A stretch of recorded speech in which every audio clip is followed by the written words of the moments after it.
John, a local man says the inside of his luxury vehicle doesn't look the way it should, so he contacted NBC6 Response for help. And he's not the first consumer to reach out with a similar problem here. Here's consumer investigator Elena Machado. Viken Ohanesian is quick to share his favorite car brand. I love Mercedes-Benz from the very beginning, since I started driving. He visited the car maker's museum while honeymooning in Germany and has owned several Mercedes through the years. I have a 19-year-old Mercedes, and it's beautiful inside.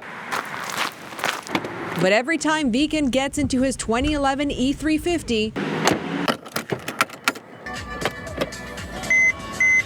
he says he's not happy with what he sees. Every time I sit in my car, I see the wood trim, I'm like, wow, this is very disappointing. Disappointing, he says, because the trim appears to have faded with different shades in different parts. My car, I get in the car, it's ugly.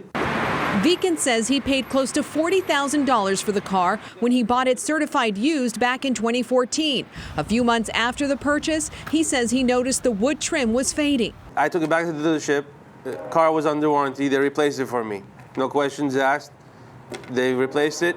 I drove off happy. At that point, you're thinking, perfect. My problem was resolved. I would never have this issue again. But a few weeks ago, he says he noticed the wood trim started to fade again. This time, when he took it to the dealership, the car was not under warranty. They told me I have too many miles on the car. They can't do anything for me. And basically, I'm out of luck.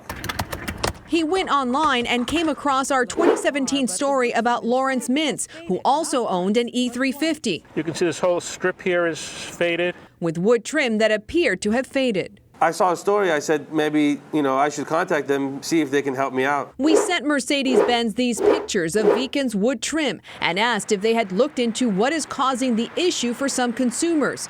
A spokesperson did not answer our questions, but sent a statement saying their Customer Assistance Center worked to resolve this with a goodwill offer of 25% towards the replacement of the trim. Since this offer was declined, I'm afraid we have nothing more to add.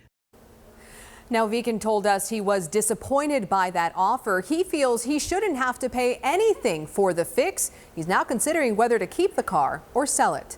Live in the studio tonight, Elena Machado, NBC6 Response.